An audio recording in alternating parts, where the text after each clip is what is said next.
Desa Wangan Dalem, Kecamatan Brebes, Kabupaten Brebes, Jawa Tengah menjadi satu di antara 43 desa yang menggelar pemilihan kepala desa serentak pada Rabu 18 Mei. Tak seperti biasanya, gelaran Pilkades tersebut berhadiah 19 unit sepeda motor.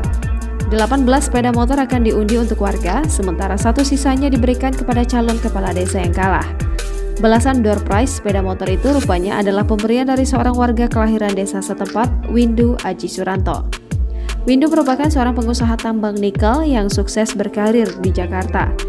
Juru bicara dari Windu, Nanang Sunatmo, mengatakan 19 sepeda motor itu diberikan untuk menarik minatnya masyarakat menggunakan hak pilihnya dalam Pilkades tahun ini. Dikutip dari Kompas.com, 18 unit sepeda motor akan diundi untuk warga di setiap rukun tetangga seusai proses perhitungan suara. Menariknya, satu unit sepeda motor Yamaha NMAX diberikan secara khusus bagi calon kepala desa yang kalah.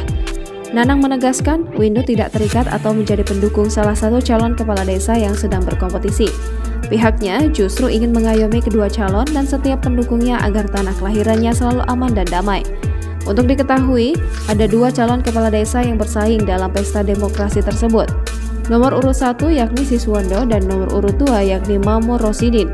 Antusias warga untuk menggunakan hak pilihnya terbukti sangat tinggi dalam Pilkades itu. Panitia berharap dengan adanya door prize sepeda motor, warga bisa 100% datang ke TPS untuk menentukan hak pilihnya. Jangan lupa subscribe, share, komen, dan like ya!